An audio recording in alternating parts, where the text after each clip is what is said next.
Under the blazing Texas sun, a ruthless millionaire put his untamable stallion up for auction, certain no one could ever control the beast. The crowd gasped as bidders threw out enormous sums, eager for the challenge. But then, out of nowhere, a poor barefoot boy stepped forward, carrying nothing but a jar of coins, and in that moment, the impossible began. The Texas sun blazed down on the wide, rolling fields that stretched as far as the eye could see. Dust swirled in the dry wind, rattling the brittle wooden fences of Harrison's ranch. The land was vast, impressive, the kind of place that spoke of power and wealth. But inside one of the corrals, chained by iron and surrounded by reinforced rails, stood the creature that gave even seasoned ranch hands nightmares. Midnight. He was massive, his black coat shimmering like polished obsidian under the unforgiving sun. Muscles rippled beneath his hide, each breath rising like thunder in his chest. His eyes were what unsettled people most. A pair of burning coals, fierce and wild, that seemed to hold both fury and sorrow. When he reared, the sound of his hooves against the wooden beams rang like gunshots, splintering the rails and shaking the ground. The ranch hands gave him space, some nursing old bruises and scars from failed attempts to tame him. Inside the big ranch house, Harrison watched from his window. He was a man in his late 50s, gray hair combed back sharply, his face carved with lines of pride and exhaustion. He had built his fortune in real estate, buying land, selling land, turning dirt into gold.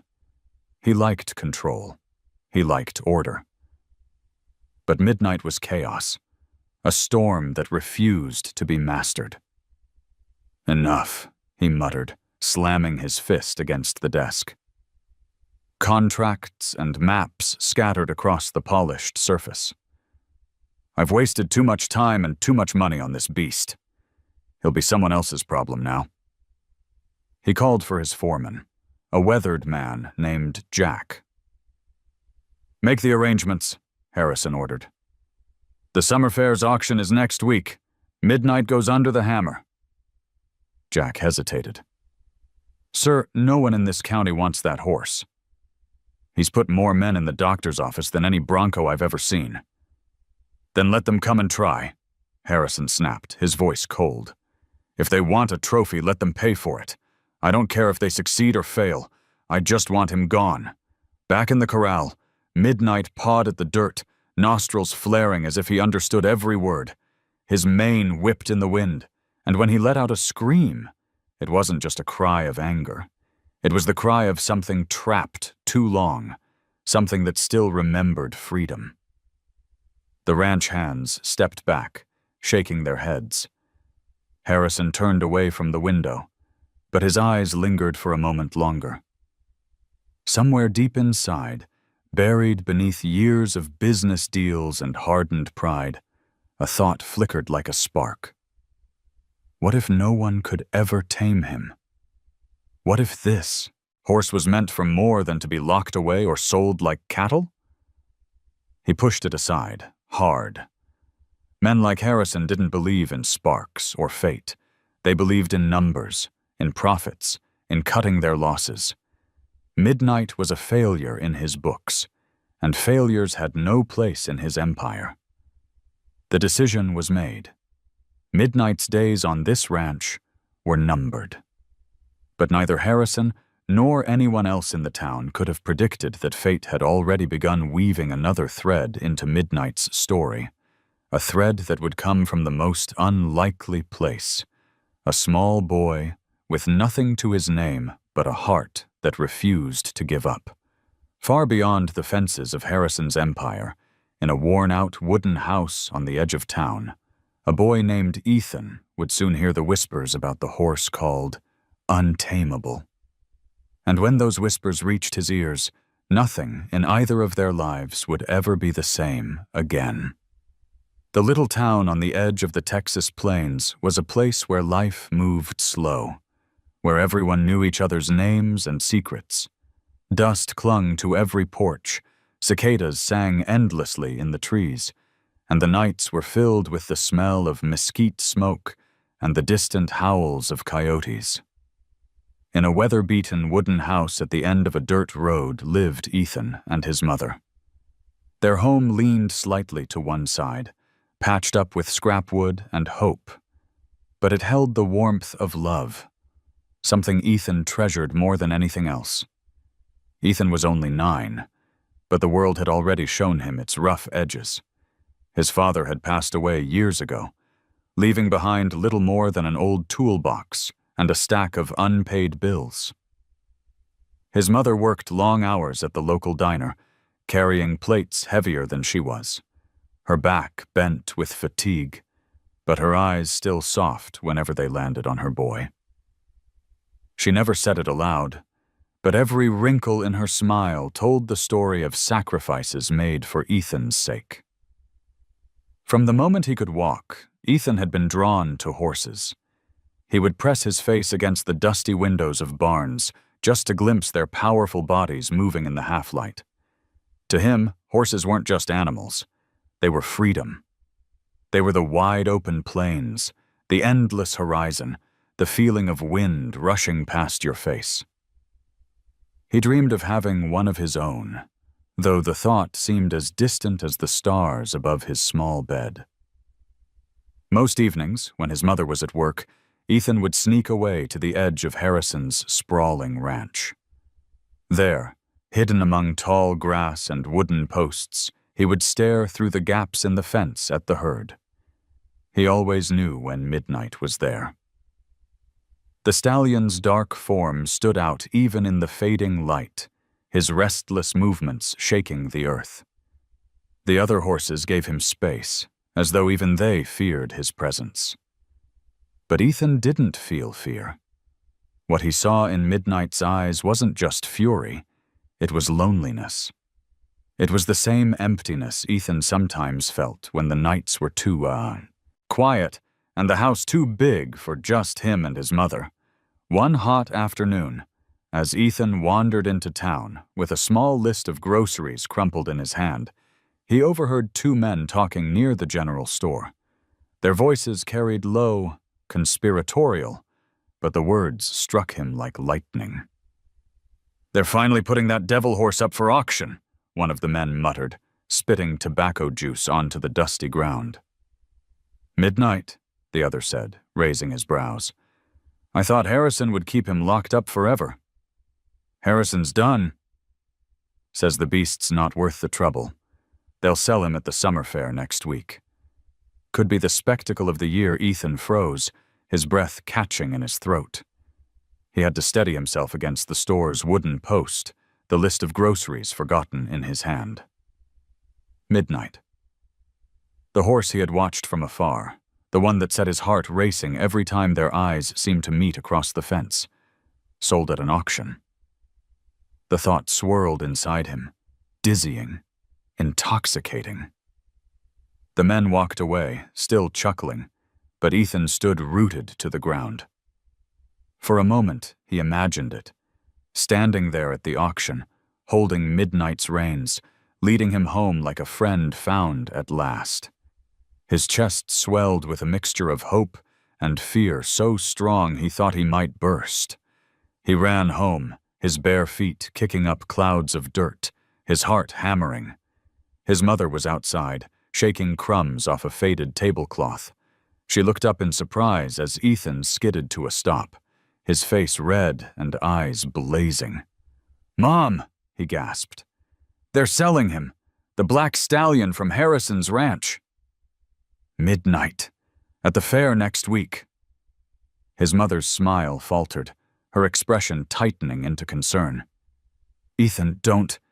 We could buy him," Ethan blurted out. "I could work." "I could save. I'll do anything." "Mom?" Her face softened, but her voice was weary. "Sweetheart, we don't have that kind of money."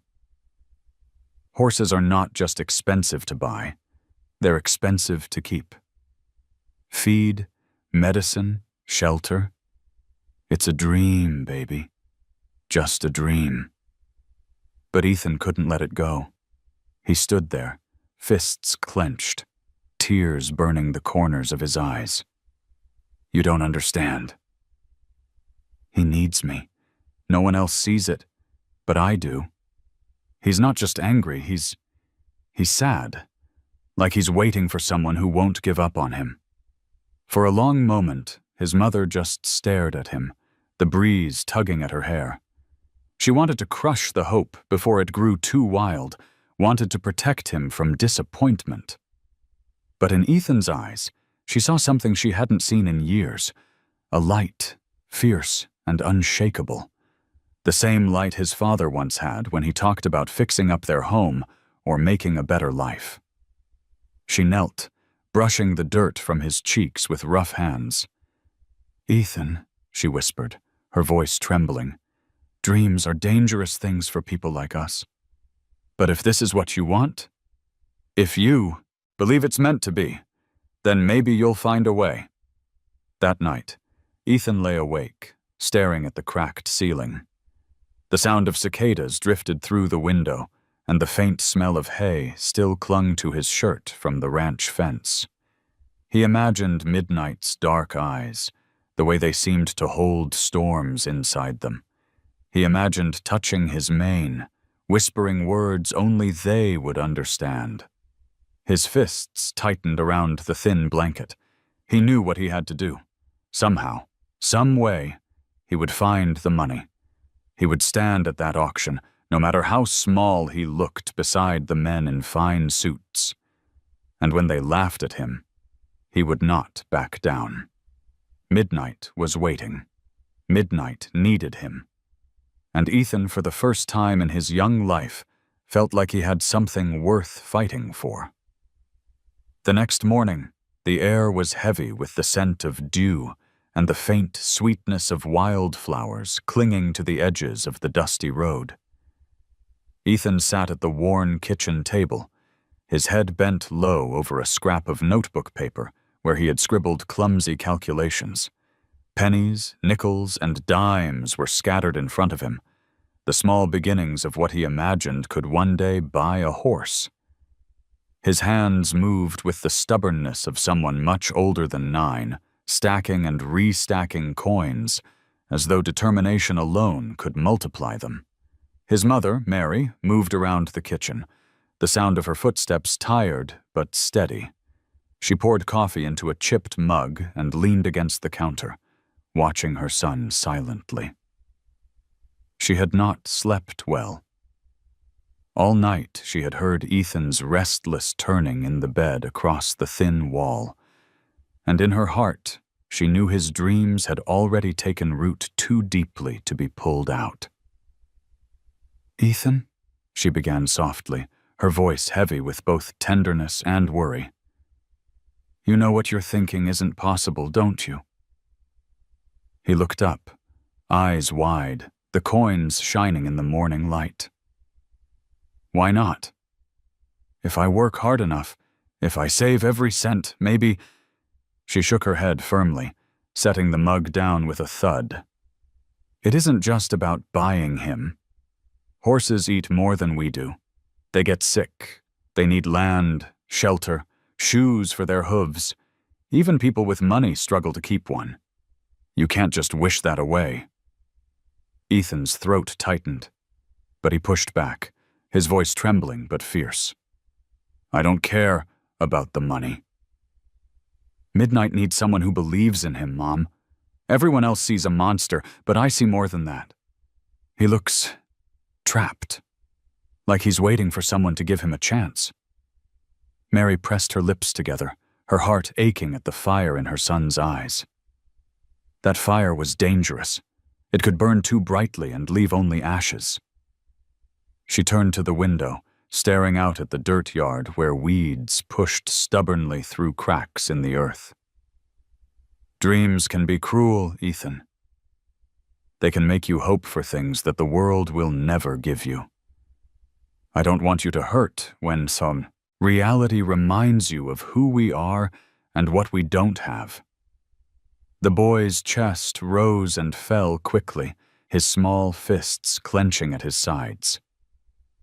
"But maybe dreams are the only things we do have," he whispered, his voice raw with the desperation of a child who already knew too much about what was missing from life. Mary spun around, startled by the weight of his words. For a moment, she saw her late husband in him, saw the same stubborn defiance that once made her believe they could build a better life together. It frightened her. It made her want to hold him and never let go, to protect him from the world that had already taken so much from them. But she also knew that trying to crush that spark would be like suffocating him. She knelt beside him, her hands rough from years of labor, as she cupped his small face. "Ethan, you are my whole world. I need you to promise me you'll be careful. That horse is dangerous. People twice your size have been thrown to the ground trying to tame him. He could break your bones without even trying." His eyes filled with tears, but he did not look away. "I'm not afraid of him, Mom. Not if I can show him I'm not like the others. I don't want to tame him. I just want him to know he's not alone." Her breath caught, and for a moment the kitchen was silent except for the ticking of the old clock on the wall. Mary pulled him into a tight embrace, pressing his head against her chest. "You sound so much older than you are," she whispered into his hair. "Too old for 9. Sometimes I wish I could keep you little forever." The boy clung to her, but his heart was already racing ahead, galloping toward a future that felt more real than the sagging walls of their home. That evening, after Mary left for her shift at the diner, Ethan wandered back to the edge of Harrison's ranch. The sky glowed orange and purple with the setting sun, cicadas buzzing loudly in the trees. He crouched near the fence, his eyes fixed on the corral where Midnight stood apart from the other horses. The stallion pawed at the dirt restlessly, his dark coat gleaming like fire in the twilight.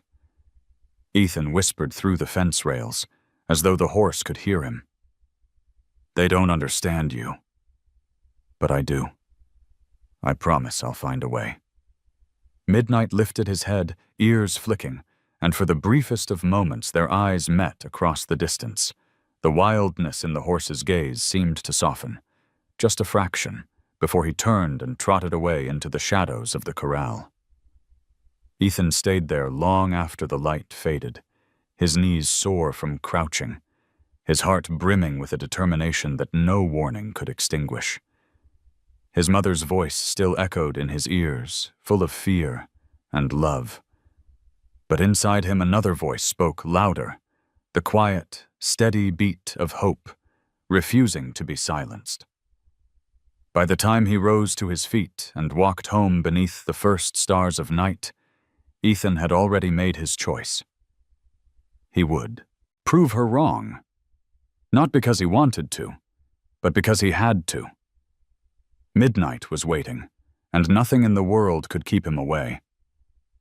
The days that followed were long and blistering, filled with the relentless Texas sun that seemed determined to test the endurance of anyone beneath it. Ethan woke each morning before his mother left for the diner, determined to prove to her, and perhaps to himself, that his dream wasn't just a child's fantasy. With a battered glass jar tucked under his bed, he began collecting every coin he could earn, no matter how small. At first, it was the neighbors who gave him odd jobs, half out of pity and half out of admiration for the boy's stubborn spirit. Mr. Walker, an old farmer with fields that stretched toward the horizon, let Ethan pull weeds from his garden in exchange for a handful of nickels. The boy's small hands blistered quickly, but he pressed on, ignoring the sting. Then came Mrs. Thompson, who needed help cleaning her chicken coop. Ethan gagged at the smell, but he forced himself to work until the floor was swept and the birds settled. All for a few dimes that clinked sweetly in his jar. Every task, no matter how small, felt like a step toward midnight. Ethan's body ached, his knees scraped, his clothes dirt-stained, but at night he would pour the coins onto his bed, arranging them into neat stacks and running his fingers over them as though they were treasure. To him, they were more valuable than gold. Lily, his best friend since kindergarten, watched with wide eyes as Ethan pushed himself harder each day. She lived just 2 houses away, her pigtails always tied in mismatched ribbons, her laughter quick and bright. When she found him one afternoon hauling buckets of water for the Smiths' horses, she jumped in without hesitation, splashing mud up to her knees as she helped. "You'll wear yourself out," she teased, brushing hair from her sweaty forehead. "I don't care," Ethan said, gripping the handle so tightly his knuckles whitened. "Every penny matters."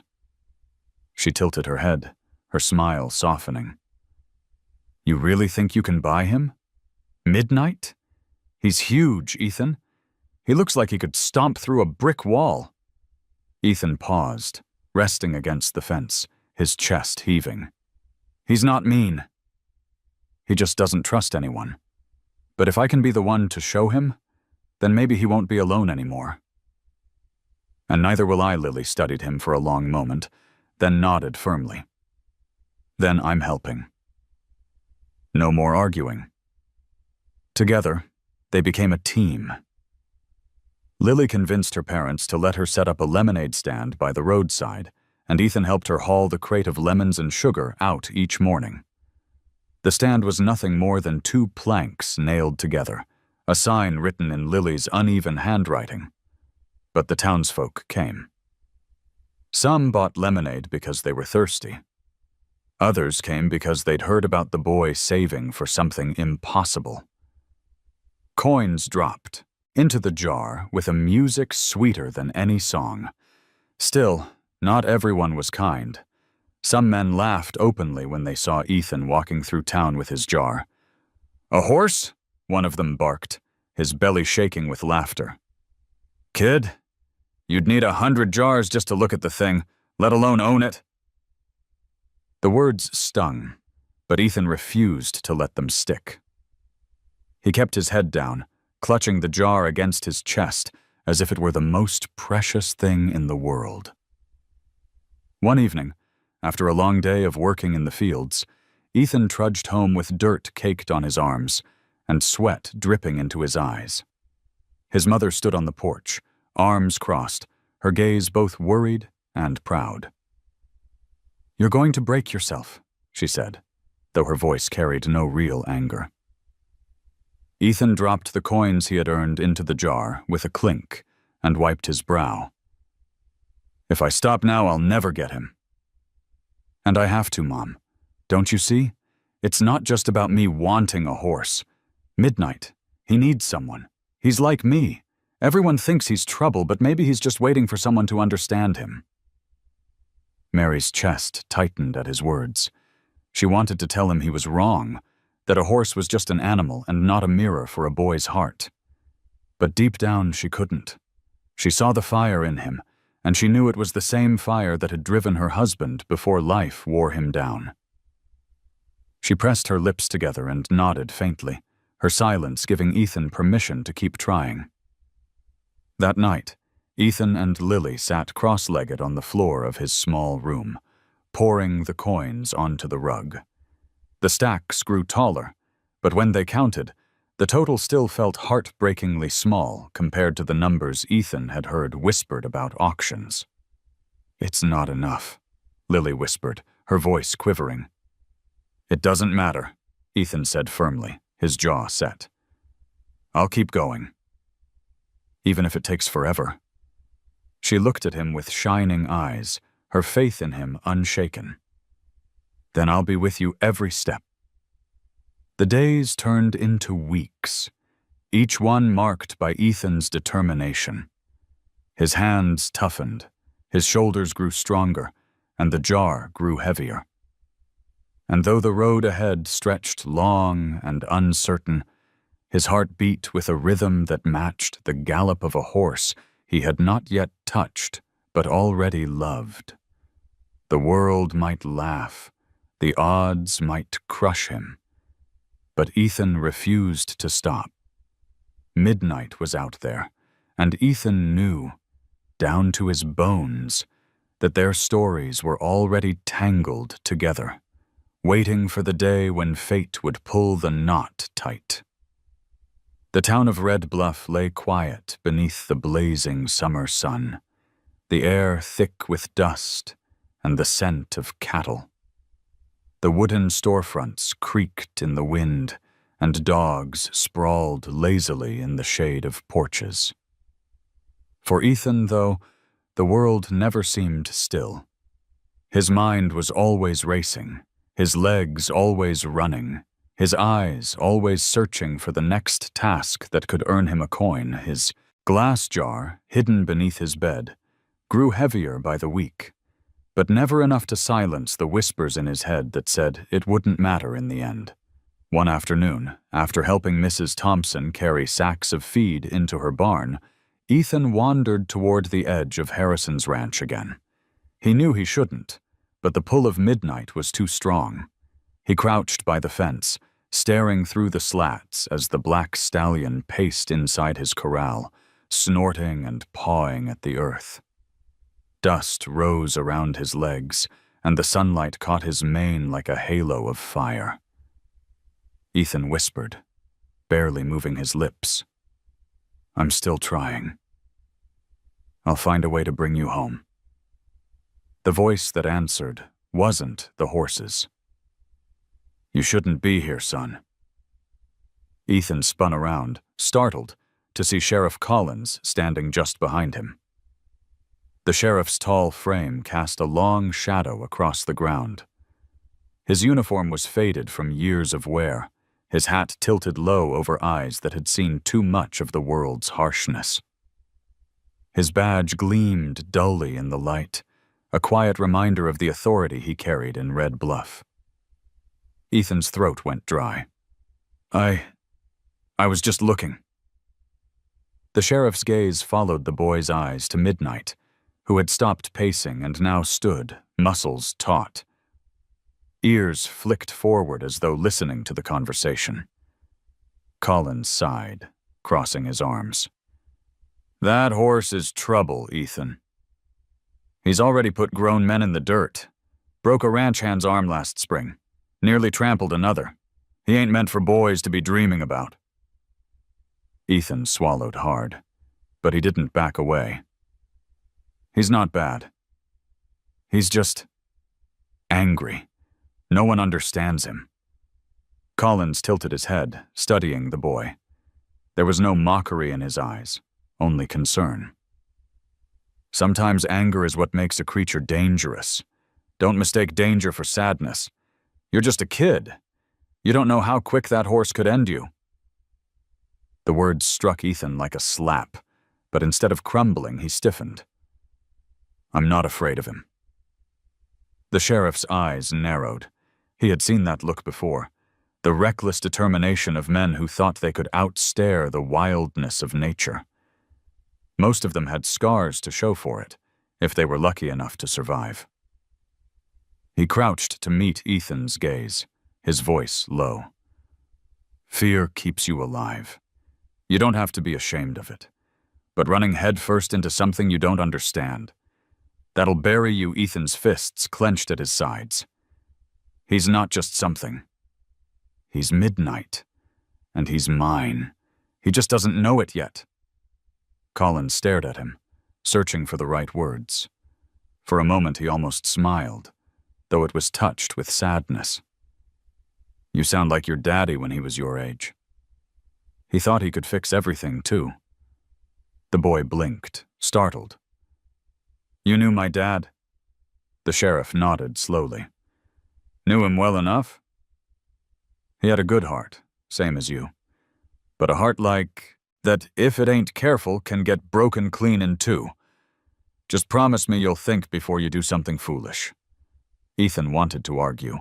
wanted to shout that this wasn't foolish at all, that it was the truest thing he'd ever felt, but the words tangled in his throat.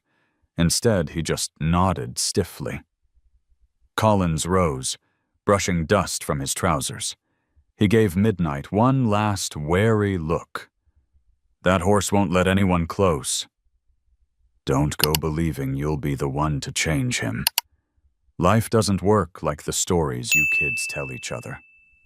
As the sheriff walked away, his boots crunching on the dry earth, Ethan turned back toward the corral.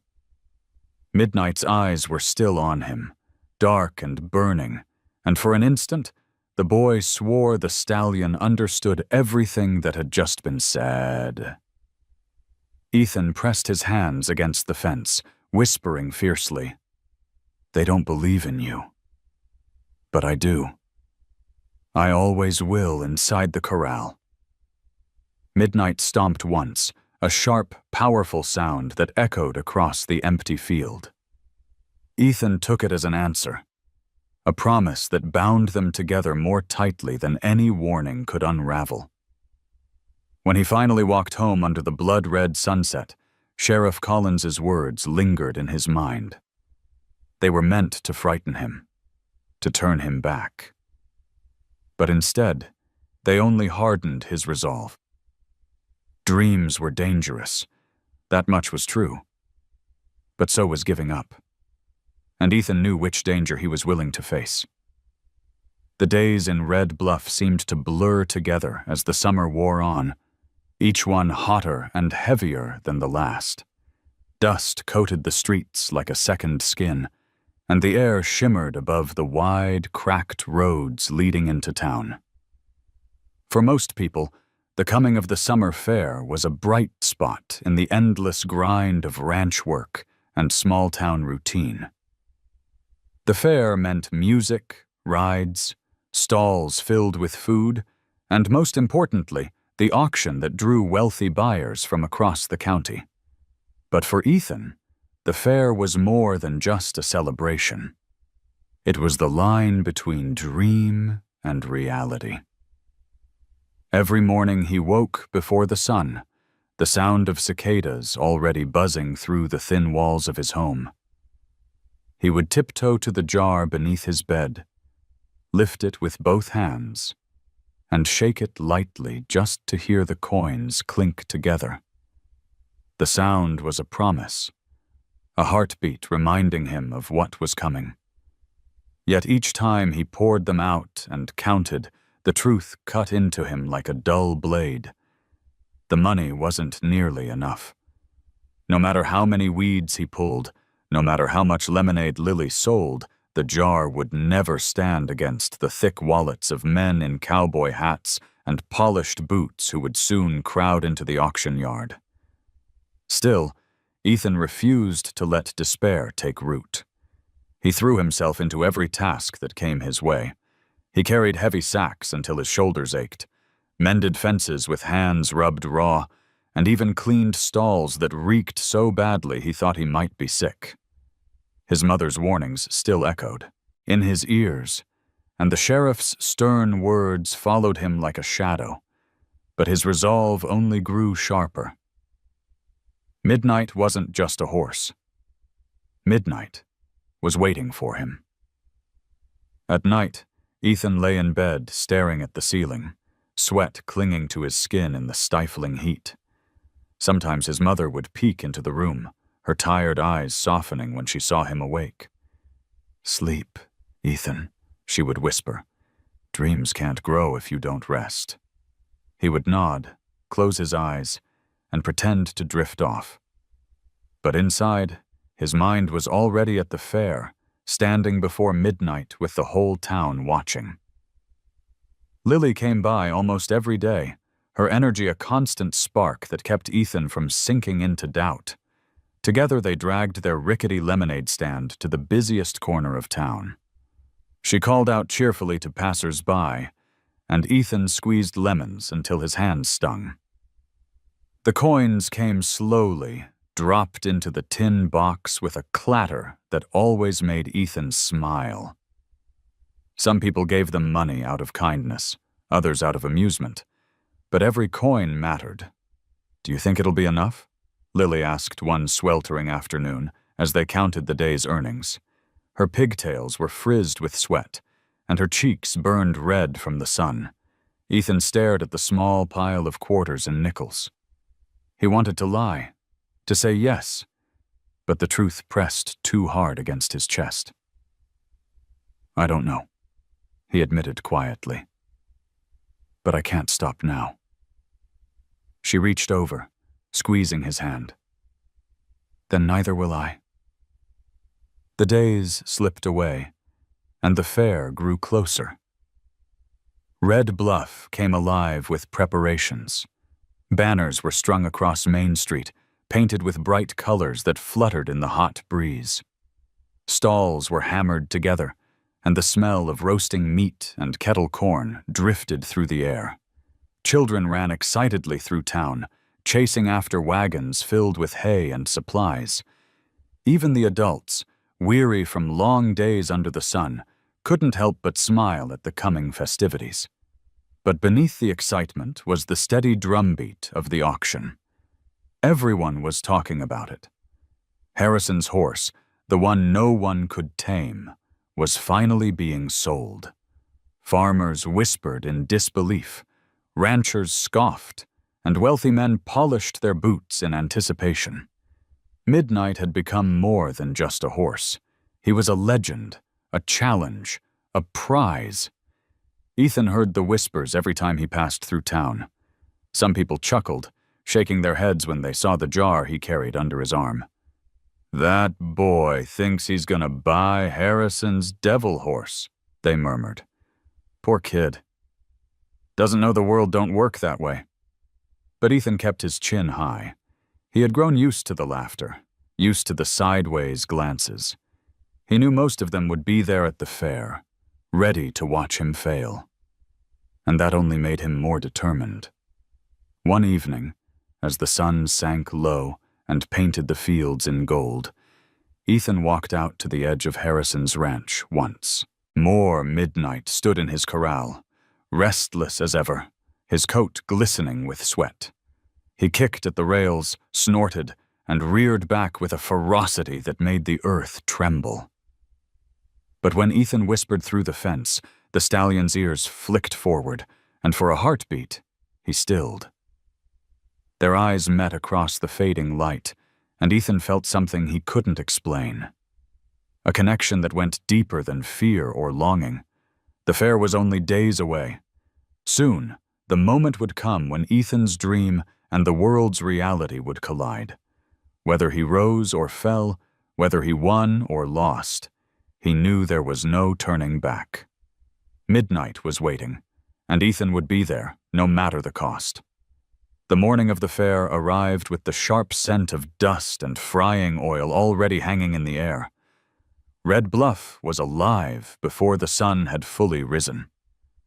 Wagons rattled down the streets, their wheels creaking under loads of hay, barrels, and crates of supplies.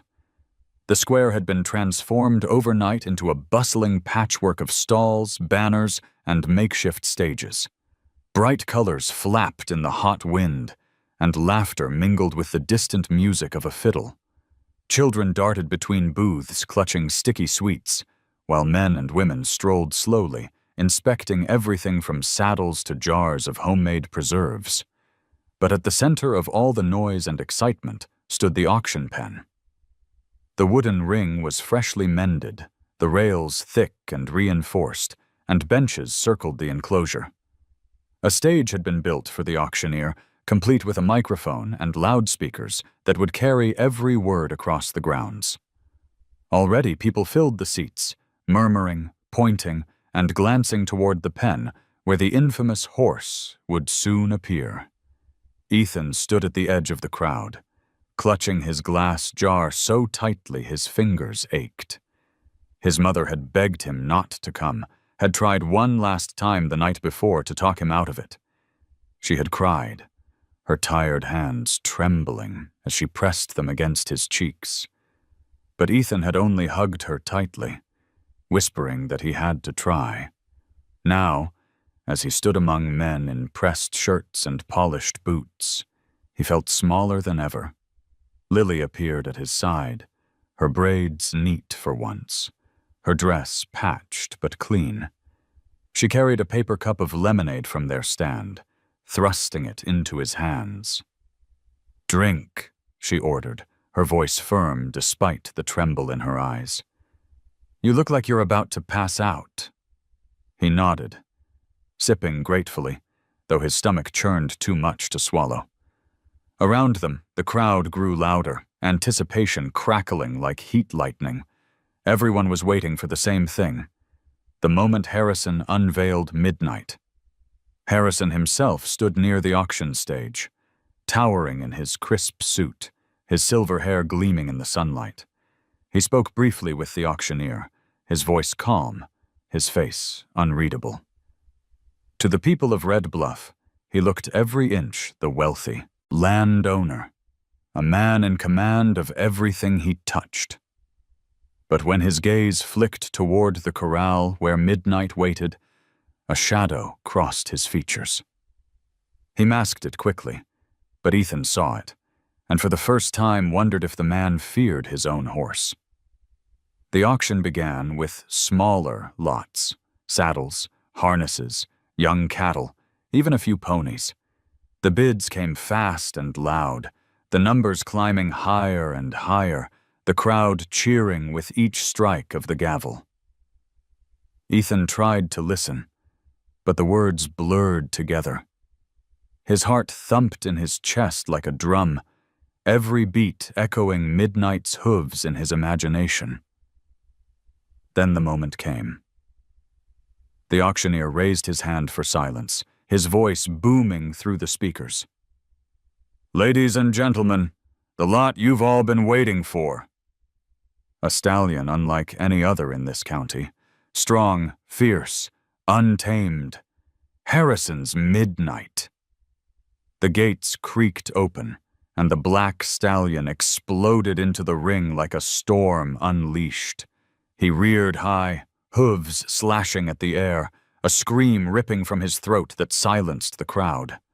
Dust swirled as he landed, muscles rolling under his gleaming coat. The handlers clung to the ropes, their boots sliding in the dirt as Midnight bucked and twisted, eyes blazing with fury. The crowd gasped, some stepping back instinctively, though thick rails separated them from the beast. Ethan's breath caught. Midnight was even more magnificent up close, every line of his body carved from power and fire. But beneath the rage, Ethan swore he saw something else flicker in those dark eyes. The same loneliness he had glimpsed before, the same ache that mirrored his own. The auctioneer shouted over the chaos, his voice strained. "Do I hear 50,000 to start?" A hand shot up. 50! Another rose instantly. 60! The numbers climbed, echoing across the pen, a battle of wealth and pride. The stallion fought against the ropes, the dust thickening with every violent kick. Men shouted over one another, their faces red with determination. Through it all, Ethan stood frozen, his jar of coins clutched tight against his chest. His throat was dry, his hands shaking. He knew he couldn't compete, knew the tiny clinks inside his jar were nothing against the thunder of thousands of dollars. But when Midnight's eyes swept the crowd and locked on his, everything else fell away. The sound of bidding faded, replaced by the hollow rush of blood in Ethan's ears. Midnight's gaze pinned him, sharp and unrelenting, but not cruel. For one long, impossible moment, the boy and the horse simply stared at each other. Two beings from different worlds bound by the same invisible thread. "Ethan," Lily whispered, tugging at his sleeve. "Say something. Do something." The boy stepped forward, his legs trembling, and pushed through the crowd until he stood at the front rail. He didn't raise his hand. He didn't shout a number. Instead, he set his jar gently on the ground, climbed up onto the bottom rail, and met Midnight's eyes head-on. "I'm here," he whispered, though no one else could hear. "I'm not going to leave you." The stallion snorted, pawing the ground, but his wild thrashing slowed. The handlers glanced at each other, confused. The crowd fell eerily silent, as if waiting for something they couldn't explain. Harrison leaned forward, his jaw tight, his eyes fixed on the boy. The auctioneer stammered, glancing nervously at the child in front. Shall we continue? Do I hear 100,000? But no one answered. All eyes were on the boy and the beast, locked in a moment that felt older than the town itself. The sun blazed overhead, the air hung thick with dust, and somewhere in the silence, Ethan felt the world shift beneath his feet. The silence that followed was so deep it seemed to swallow the fair itself. The music from the carousel died, the chatter of vendors and the laughter of children outside the pen faded, and all that remained was the rasping breath of midnight and the quick, shallow rhythm of Ethan's chest. The stallion stood tense in the dust, every muscle quivering as though the earth itself trembled beneath his hooves. His eyes, dark as coal, yet glinting with something unspoken, locked on the boy who dared to step forward. Gasps rippled through the crowd. A few women clutched their hats to their chests. A man muttered under his breath, "That horse'll kill him if he gets any closer." But Ethan didn't hear them. He barely felt the sun scorching the back of his neck or the sweat running down his spine. All he knew was that Midnight wasn't charging, wasn't rearing, wasn't slamming his body against the rails. Instead, the stallion's ears flicked forward. His wild energy paused, suspended like a wave that hadn't yet crashed. The auctioneer cleared his throat, his voice unsteady through the loudspeakers. "Well, shall we continue the bidding? 100,000. Anyone?" His words trailed into the hot air, unanswered. The bidders who had been so loud a moment ago now sat stiff in their seats, their eyes darting between the boy and the horse as though they were witnessing something that defied logic. Ethan gripped the rail tighter, the wood rough beneath his palms. He leaned forward, his voice no louder than a whisper but steady with a courage he hadn't known he possessed. "It's okay, boy. You're not alone anymore. I see you." Midnight's nostrils flared. He let out a low, guttural snort, but the fury in his eyes dulled. He pawed the ground once, dust puffing into the air, then stilled again. For the first time since he'd entered the ring, his body seemed less like a storm and more like a question. Lily stood just behind Ethan, her hands gripping the hem of her dress. She wanted to pull him back, to shout for someone to stop this madness, but something held her still. The air between Ethan and the stallion vibrated with a strange, undeniable pull. Even she, young as she was, could feel it, a connection that no rope or chain could forge. From his seat near the stage, Harrison leaned forward, his lips pressed into a hard line. He had owned Midnight for years, had spent fortunes on trainers and ranch hands, had watched men thrown to the ground and stomped into the dirt, yet none of them had ever managed to quiet the fire in the stallion's eyes. Now, as he watched a boy no older than 9 stand unflinching before the beast, he felt something twist in his chest that he hadn't felt in years. Jealousy, wonder, maybe even regret. The murmurs of the crowd grew louder, uncertainty rippling through them. "What's he doing?" someone hissed. "That kid's crazy." Another voice, softer, answered, "Or maybe the horse just knows." The handlers tugged nervously on the ropes, unsure whether to intervene. Midnight tossed his head once, the ropes snapping taut, But then his gaze returned to Ethan, as if he'd already decided the boy was the only thing worth looking at. Ethan swallowed hard, his throat dry. He thought of the nights he had stood outside the fence, whispering to midnight, of the hours spent scraping coins into his jar, of his mother's tired eyes begging him to be careful. He thought of Sheriff Collins's stern warning, and then he thought of what it would mean to walk away. The idea crushed him. He couldn't. Not now. Not ever. He climbed higher on the rail, close enough that he could see every fleck of sweat on Midnight's coat. The stallion's ears twitched, but he didn't rear. He simply stared, his chest rising and falling in heavy rhythm.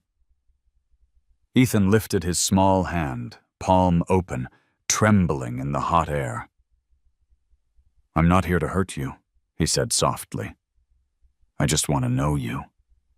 The crowd held its breath. A bead of sweat rolled down Ethan's temple. Midnight shifted his weight, the muscles in his neck tensing. For an instant, it seemed as though the horse would explode again, thrash and rage until the handlers lost control. But then, slowly, impossibly, he lowered his head, just slightly, as if acknowledging the boy's presence. The sound that followed wasn't applause. Not yet. It was a collective gasp, a wave of disbelief that swept through the stands. Some people whispered prayers under their breath, others simply stared, eyes wide. Even the auctioneer was speechless, his gavel frozen mid-air. Harrison's knuckles whitened as he gripped the arm of his chair. He didn't understand it. He didn't want to understand it. All he knew was that something was happening in that ring, something he couldn't control, something that stripped him of the authority he'd built his entire life upon. Ethan leaned closer, his heart pounding in his ears. "That's it," he whispered. "It's just you and me now." We don't need anyone else to believe Midnight blew out a long breath, the hot air stirring Ethan's hair, and for a moment, the boy could have sworn the stallion's gaze softened, if only by a fraction. The silence broke at last when someone in the crowd shouted, "He's taming him!" The kid's taming the beast. Laughter, awe, and disbelief tangled together in the voices that followed. But none of it mattered to Ethan. All he saw was Midnight, and all he felt was the truth that had lived in his heart since the first time he'd looked through the ranch fence. They belonged to each other. The auctioneer finally found his voice, stumbling over the words. "Well, this is highly irregular. Do I hear another bid?" But Harrison stood abruptly, his voice cutting through the noise like a blade. "No," he said firmly, his eyes never leaving Ethan and the stallion. "This auction is over." The crowd erupted in confusion. Some shouted protests, others laughed, thinking it was a joke. But Harrison's face was stone. His words were final.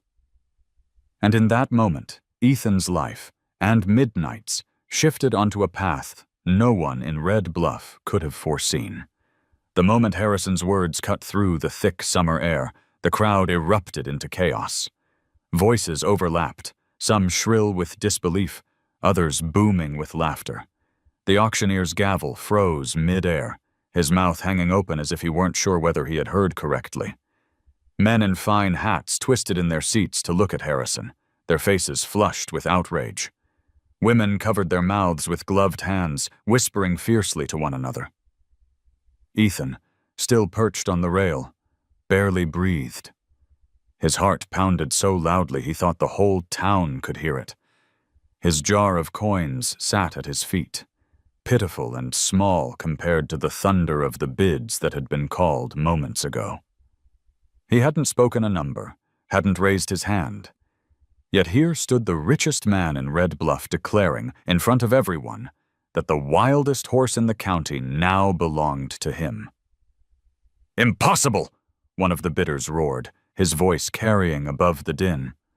I offered 100,000. You can't just… Harrison turned his sharp gaze toward him, silencing the man mid-sentence. I can, he said simply.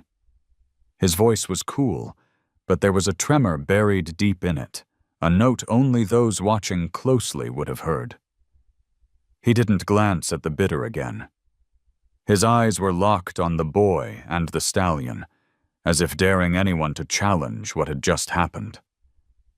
The auctioneer swallowed hard, his fingers twitching nervously around the handle of his gavel. Ladies and gentlemen, he stammered, it appears the lot is closed. The stallion. Midnight has been sold. He glanced toward Ethan, confusion clouding his face. To the boy. A stunned hush fell over the crowd, and then, like a spark hitting dry grass, it erupted again. To the boy? A child? This is madness. The voices rose and tangled until the sound was deafening. Ethan felt Lily's small hand grip his arm. Ethan, she whispered, her voice trembling with awe and fear. You did it! But Ethan couldn't answer. He couldn't even process what had happened. Midnight's eyes still held his, dark and searching, and it was as though the rest of the world had dissolved around them. The handlers hesitated, their ropes slack in their hands. Midnight no longer fought, no longer screamed. The dust settled around his hooves, and though his body remained taut with power, his gaze was steady, anchored to the boy at the rail. Harrison descended the stage steps slowly, each one echoing like a drumbeat. The crowd parted as he moved, their murmurs swelling like waves. When he reached the ring, he stopped in front of Ethan, his shadow falling over the boy. You heard me? Harrison said, his tone unreadable. He's yours. Ethan blinked up at him, confusion knitting his brow. But I don't have… Harrison cut him off with a sharp shake of his head. Not everything is about money.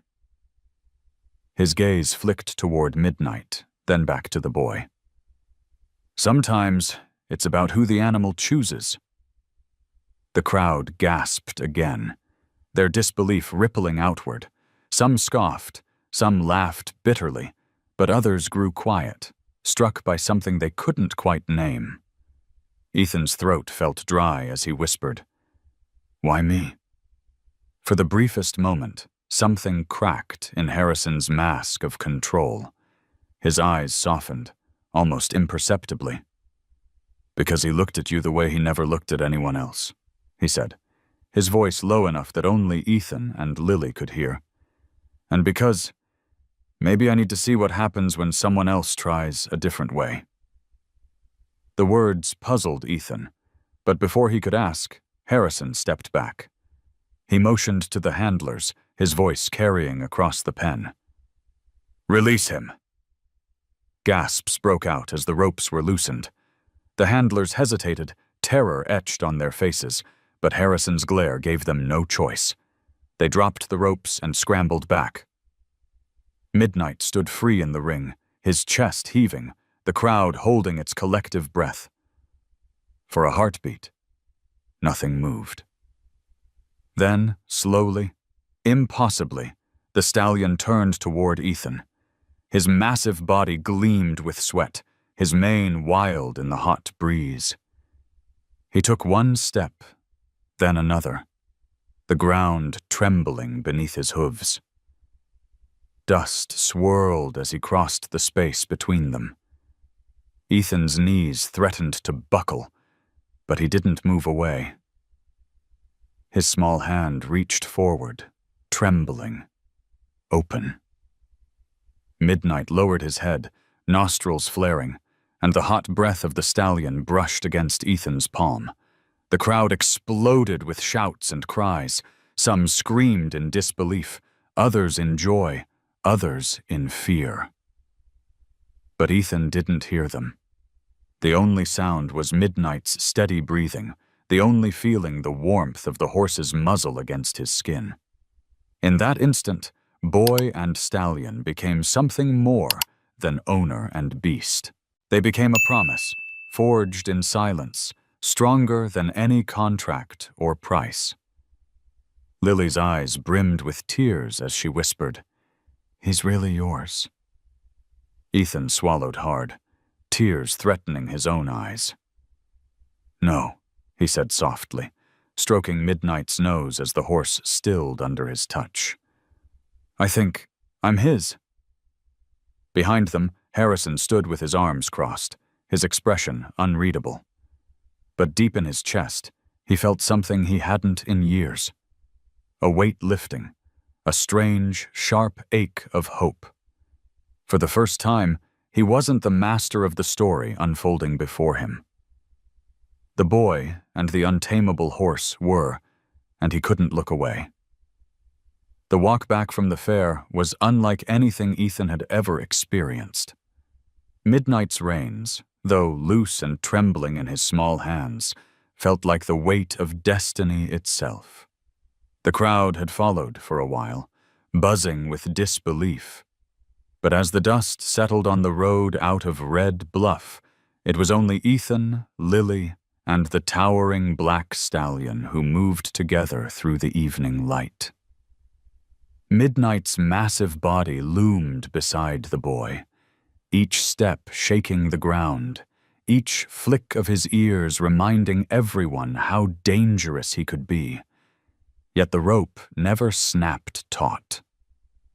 The horse, feared by men twice Ethan's size, walked quietly at the child's side, as if the world had always meant for them to be paired. When they reached the little house at the edge of town, Ethan's mother stood on the porch, frozen. She had been waiting, pacing, worrying every second since he had run off that morning with his jar of coins. Now, seeing her son return leading a beast larger than any animal she had ever dared approach, her breath caught in her throat. "Ethan," she whispered, her voice breaking, "what have you done?" Her son's eyes shone with a light she had never seen so brightly before. "He's mine, Mom," Ethan said softly. "Mr. Harrison. He gave him to me." Midnight's home now. Mary's heart lurched between fear and awe. The stallion's coat gleamed like oil in the sinking sun, every muscle shifting with barely contained power. His head towered above the roofline, his eyes sharp and alive. She could see why the town had called him untamable.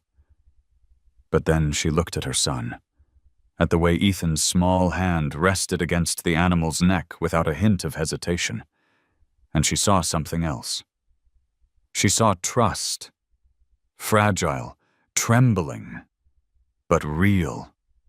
Still, reality pressed hard against her chest. "Ethan, we can't keep a horse," she said, her voice trembling. "We can barely keep food on our table. Where will he sleep? What will he eat? Do you have any idea what it takes to care for something this big?" Ethan swallowed, but his voice didn't waver. "I'll work harder. I'll do anything. Please, Mom, just let me try." Midnight shifted, tossing his head, a sharp snort echoing through the yard. Mary flinched, her instincts screaming to pull her son back. But Ethan only tightened his grip on the rope and whispered, "Easy, boy." And to her astonishment, the stallion settled. That first night was chaos. The small shed behind their house, once used for tools and scraps of lumber, became Midnight's shelter. Ethan spread old blankets and hay borrowed from a neighbor, working by lantern light with Lily at his side. The horse paced and kicked at the walls, his hooves striking sparks off the dirt floor. And more than once, Mary begged Ethan to let him go. But Ethan stayed, sitting cross-legged in the dust, whispering stories and promises into the darkness until the stallion finally stilled, his breath slowing, his body lowering to the ground with a heavy sigh. Ethan did not sleep. He sat against the wall of the shed, eyes heavy but unclosing, listening to the rhythm of midnight's breathing. He felt as though the stallion's chest and his own rose and fell together, two hearts beating in time. The days that followed tested every ounce of that fragile bond. Midnight was no easy companion. He snapped ropes, crushed fence posts, and once sent a barrel flying clear across the yard with a single kick. Ethan's mother grew more frantic with each passing day, her fear for her son etched deeper into the lines of her face. Neighbors whispered, shaking their heads when they passed the small house. "That horse will kill him," some muttered. "The sheriff ought to step in before it's too late," said others. But Ethan never gave up. Each morning, before the cicadas began their song, he rose and hurried to Midnight's side. He brushed the stallion's coat until it gleamed, spoke softly, even when the animal lunged or reared, and stood his ground when everyone else warned him to run. Lily helped when she could, carrying buckets of water that sloshed against her knees, her laughter a spark of light, even in the hardest moments. There were nights when Ethan collapsed into bed, his muscles aching, his hands blistered and raw, doubt creeping into his mind like a thief. "What if they're right?" he whispered into the darkness. "What if I can't do this?" But then he remembered the look in Midnight's eyes at the auction, the flicker of recognition, the silent plea. And he found the strength to rise again with the morning sun. The first breakthrough came quietly. Ethan entered the shed late one evening, the lantern throwing long shadows on the walls. Midnight stood restless, his ears twitching, his body tense. Ethan sat down in the dirt, not reaching for the rope this time, not demanding anything. He simply sat, breathing slowly, letting the silence wrap around them. Minutes stretched into hours. Then, at last, Midnight stepped forward. The stallion lowered his head, the warm breath from his nostrils brushing against Ethan's shoulder.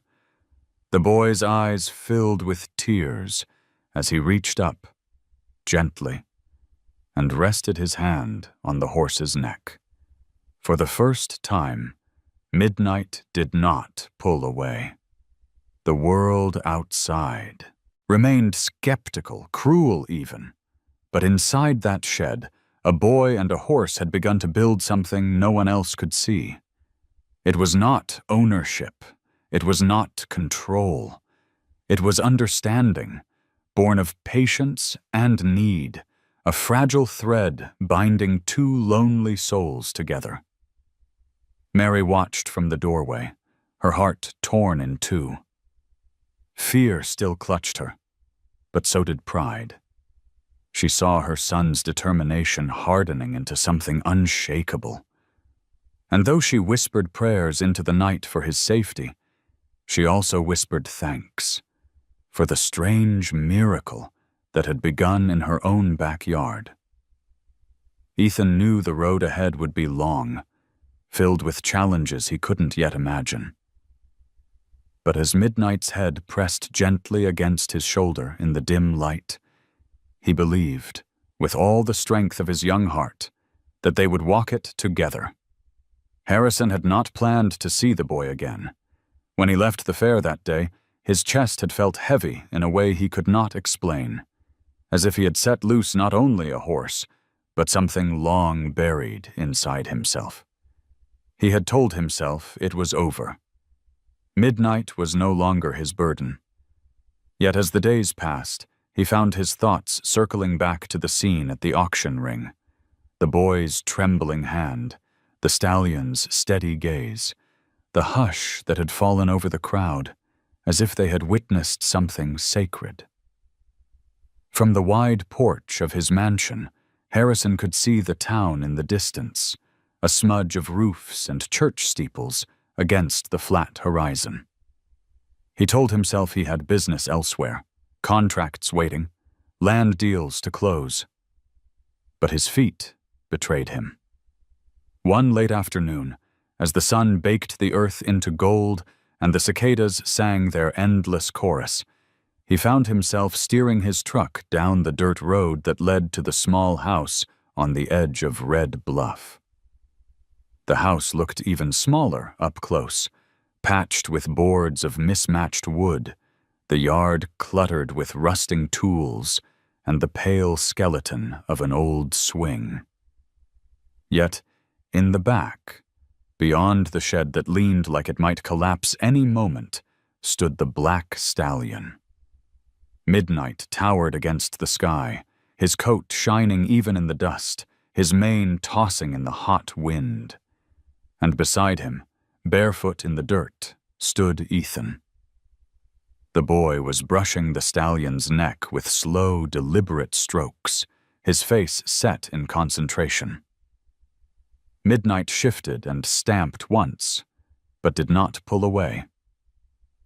Harrison stopped in the road, leaning against the hood of his truck, watching in silence.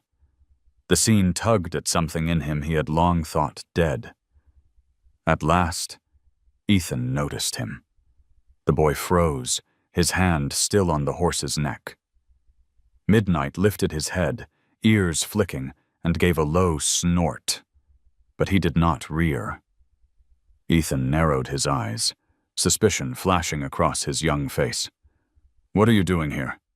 His voice was small, but steady. Harrison straightened, brushing dust from his suit jacket, though there was no reason to. "I came to see if the horse was still alive," he said dryly. Ethan bristled, his hand tightening against Midnight's mane. "He's fine." Better than fine? Harrison's gaze moved over the animal. Midnight looked strong, restless, his muscles quivering beneath his skin. But there was something different, something he had never seen in all his years of owning the stallion.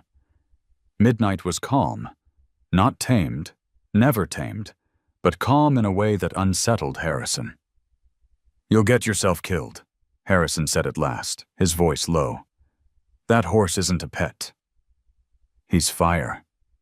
Fire doesn't change just because you wish it to." Ethan's chin lifted. Maybe he doesn't have to change. Maybe he just needs someone who won't be afraid of him. The man blinked, the boy's words cutting sharper than he expected. He thought of the years he had spent trying to dominate the stallion, breaking men in the process, and the bitterness of failure that had clung to him. Perhaps he had never considered that the problem wasn't Midnight at all. Perhaps the problem had been him. Mary appeared in the doorway then, wiping her hands on her apron, her face tightening at the sight of Harrison. "Why are you here?" she asked sharply. Harrison inclined his head, his tone clipped. "Checking on the horse." Nothing more. Her eyes narrowed. She didn't trust him. She had no reason to. But she said nothing, only stepped onto the porch, her presence a shield between the man and her son. Harrison looked at Ethan one last time. The boy's small figure stood beside the massive stallion, a contrast so stark it seemed almost impossible. Yet in that moment, Harrison understood what the others at the auction had felt. Midnight had chosen. Not with fear, not with violence, but with a quiet acceptance. And Harrison, for all his wealth and power, could not change it. He turned back to his truck, the weight in his chest heavier than before. As he drove away, dust rising in his wake, he found himself gripping the wheel tighter than necessary. The boy's words lingered, echoing against the walls of his mind. Maybe he just needs someone who won't be afraid of him. For the first time in many years, Harrison wondered if all his life he had mistaken control for strength. And if perhaps, just perhaps, A boy with nothing but a heart full of stubborn hope might have understood the truth better than he ever had. The Texas sky had a way of warning those who paid attention. All day, the air felt heavy, the clouds piling like bruises above the horizon, and the wind carried the smell of rain before a single drop had fallen. Ethan sensed it in his bones as he worked in the yard, hauling water to Midnight's shed, his shirt sticking to his back with sweat. Even Midnight seemed restless, his hooves stamping at the dirt, his ears twitching with a nervous energy that made Ethan's own chest tighten. By late afternoon, the light had turned strange, yellow and dim, the sun swallowed by rolling clouds. Lily had stopped by to help. Her laughter unusually subdued as the air thickened with tension. "Feels like the world's holding its breath," she murmured, glancing skyward. Ethan nodded, his hand brushing Midnight's mane. The stallion tossed his head and let out a sharp snort, the whites of his eyes flashing. Mary stepped out onto the porch, her apron clinging to her frame as the first gusts swept across the fields. "Ethan, bring him inside seat," she shouted above the wind. "That shed won't hold if the storm hits hard." But there was no time. The wind came roaring like a freight train, bending trees and ripping loose shingles from rooftops. The first crack of thunder split the air, and Midnight reared violently, kicking against the walls of the shed. The boards groaned under his strength, one snapping like a matchstick. "Ethan!" Lily screamed, clutching her skirt as the rain began to lash sideways. Without thinking, Ethan dashed into the shed. Dust and hay swirled in the air as Midnight thrashed, his massive body colliding with the walls. The lantern tipped over, rolling in the dirt, its flame hissing out in the downpour that spilled through the broken roof. The boy's heart pounded, but he didn't hesitate. He threw his arms around Midnight's neck, his small frame dwarfed by the stallion's wild strength. "It's okay," Ethan cried, his voice hoarse against the storm. "I'm here. I won't leave you." Midnight's body heaved beneath him, muscles trembling with fear, but the boy held on, pressing his face against the soaked mane. The rain hammered the roof, lightning lit the world in stark flashes, and thunder rolled so loud it shook the ground. Mary stood at the doorway, her face pale with terror, her voice torn from her throat. "Ethan, get out of there!" But Ethan didn't move. He could feel the stallion's heart pounding, frantic and wild, and he knew if he let go, Midnight would shatter everything around him. "I won't let you be alone," he whispered, words swallowed by the storm, but carried in the boy's breath. Slowly, so slowly it felt like time itself had stilled. Midnight's frantic movements began to ease. His rearing slowed, his hooves struck the earth with less force, his breathing softened. He lowered his head, pressing it against Ethan's shoulder, as the boy clung tighter, both of them trembling as if one heart beat between them. The storm raged on outside, but within that fragile circle of trust, something unbreakable was forged. Mary's hands shook as she covered her mouth, tears mixing with the rain on her cheeks. From the road, headlights cut through the sheets of water. Harrison's truck, creeping closer, its tires sliding in the mud. He stepped out into the downpour, his suit plastered to his skin, his silver hair dripping, and he froze at the sight before him. The boy and the horse locked together in the center of the collapsing shed. Harrison's chest ached as he watched, his throat tight with something he couldn't name. He had fought this horse for years, tried to break him with force and fear, and failed every time. Yet here was a child, half the size of Midnight's neck, calming him with nothing but words and a heart that refused to give up. When at last the worst of the storm passed and the thunder rolled into the distance, Ethan and Midnight remained as they were. still, silent, together. The boy's clothes clung to him, his body shaking with exhaustion, but he would not release the stallion until he felt the last of the trembling leave Midnight's frame. The shed stood broken, boards scattered across the yard, the lantern drowned in mud. But in the wreckage lay something stronger than walls, a bond that no storm could tear apart. Mary rushed forward, pulling Ethan into her arms as he finally stumbled free. Midnight stood beside them, towering and dark against the fading storm, his head lowered as if he too were spent. Lily cried openly, relief and awe shining in her face. And Harrison, drenched and silent, could not look away.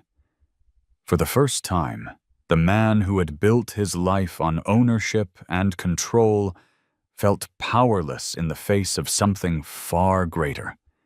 He knew, with a clarity that cut to the bone, that the boy had achieved in a single night what he had failed to grasp in years. Midnight wasn't conquered. Midnight was understood. The storm had left broken fences, scattered shingles, and a field littered with debris. But in its wake, it had given Red Bluff something it had never seen before. A boy and a horse who no longer belonged to anyone but each other. The morning after the storm broke over, Red Bluff was strange and quiet. The sky was washed clean, a pale blue stretching endlessly overhead, but the ground bore the scars of the night's fury. Branches lay strewn across the road, fences sagged, and the roof of Mary's little house leaked with every drip that fell into the buckets she had set beneath it. The shed where Midnight had fought his terror was half collapsed, its timbers warped and split, but the stallion himself stood tall in the yard, his coat glistening in the new sun. He was calmer than anyone had ever seen him, and for the first time since he had come into Ethan's life, he looked less like a storm and more like a survivor. Ethan woke stiff and sore, his body aching from the night before. He shuffled barefoot across the damp floorboards to peer out the window. There was Midnight, head bowed as he cropped the grass, the morning light shining on his sleek black coat. Ethan's heart swelled with something too large for words. Against all odds, the horse was still here, still his. He pulled on his boots and rushed outside, ignoring the ache in his muscles, and pressed his forehead to Midnight's neck. The stallion blew out a warm breath and stood still. It was the smallest gesture, but for Ethan, it was everything. Mary came out carrying a battered coffee mug, her eyes red from lack of sleep. She studied, her son and the horse, her face caught between fear and pride. "You scared me half to death last night," she said quietly. "I thought I was going to lose you." Ethan looked up at her, his voice earnest. "I couldn't leave him, Mom. He needed me. And I needed him too." Before she could answer, the low growl of an engine echoed down the road. Harrison's truck appeared through the morning haze, dust kicking up behind it. Mary stiffened, her fingers tightening on her mug, while Ethan instinctively placed a hand on Midnight's neck, as if shielding him from whatever this visit meant. Harrison stepped out slowly, his boots crunching on the wet ground. He looked older than before, the lines on his face etched deeper, his silver hair still damp from the night. He paused for a long moment, his gaze fixed on the boy and the horse standing together in the wreckage of the storm. The sight stirred something in him that unsettled his carefully constructed world. Mary's voice was sharp, cutting through the stillness. "What do you want?" Harrison adjusted his jacket, though it was clear he had no rehearsed speech. His eyes never left Ethan. "I came to make an offer." Ethan's stomach tightened. His grip on Midnight's mane grew firmer.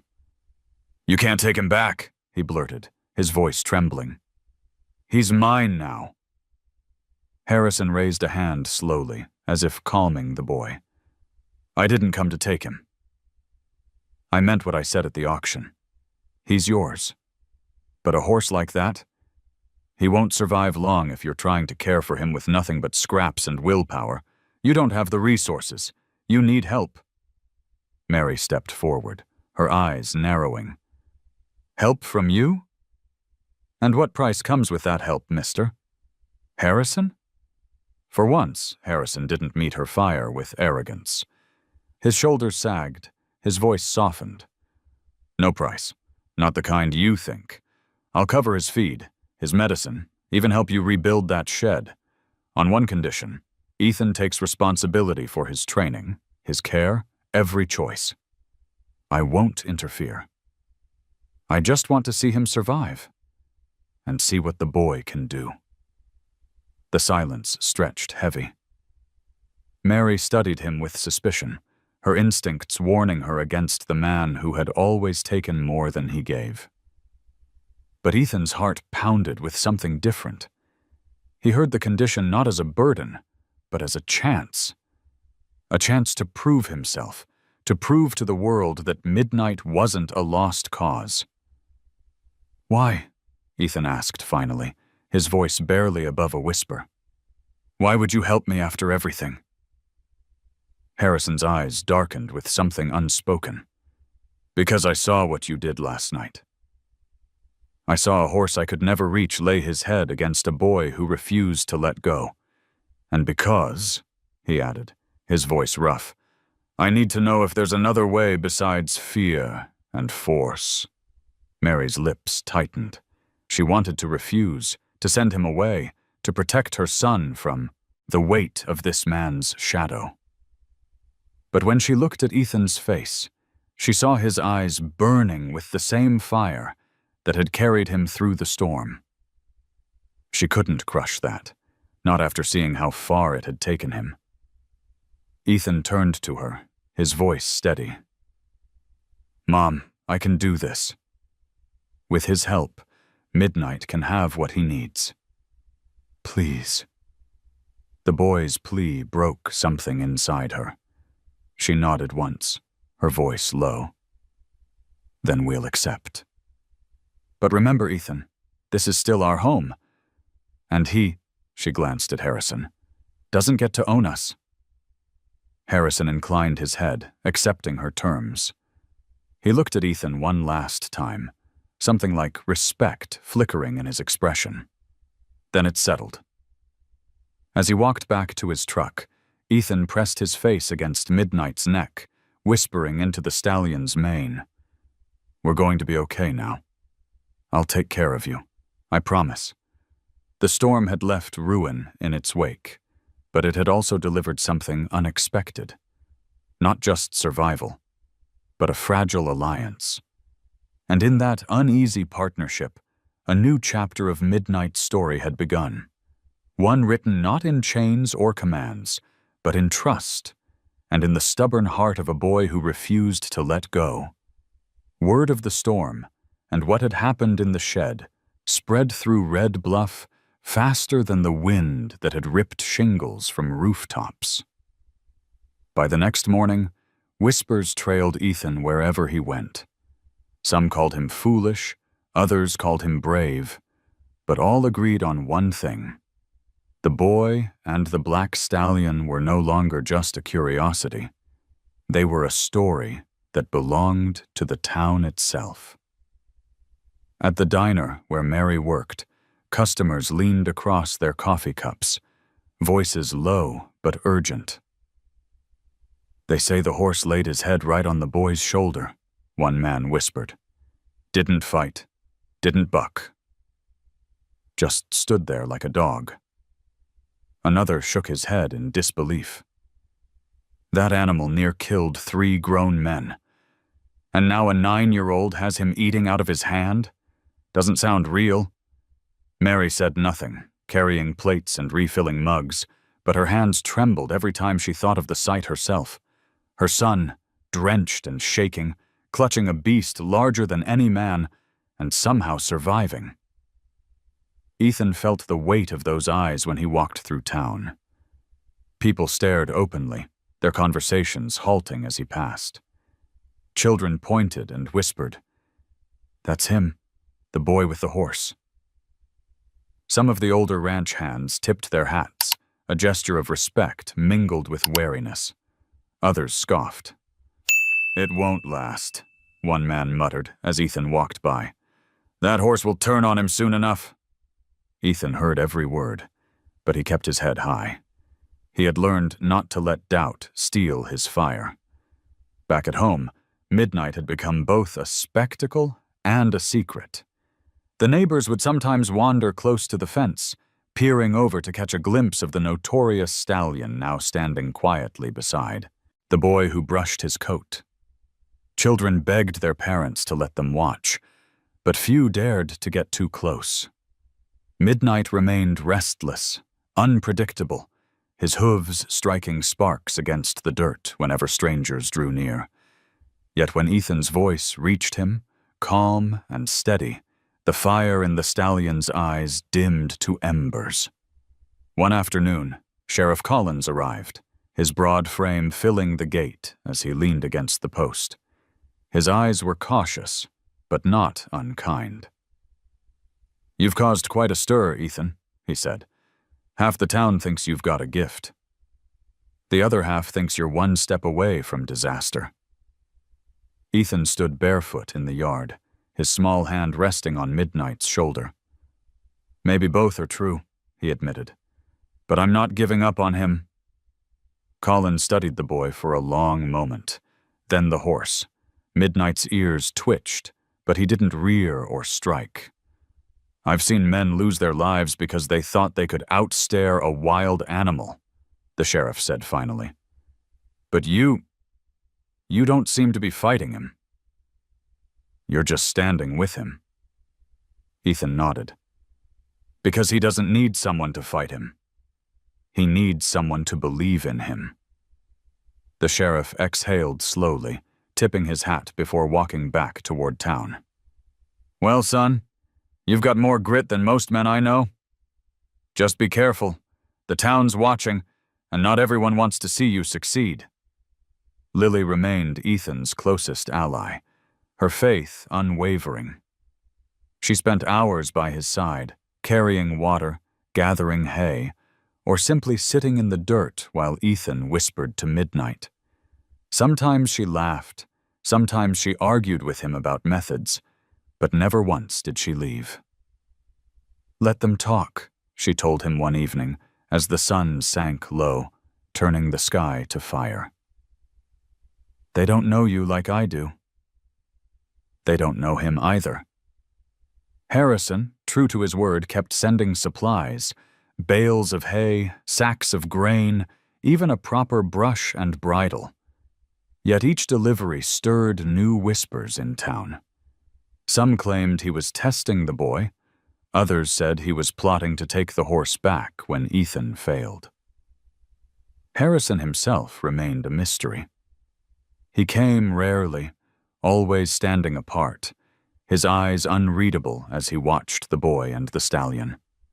When asked why he bothered at all, he only replied, "Because some stories are worth seeing through." The weeks after the storm stretched into something strange for Red Bluff.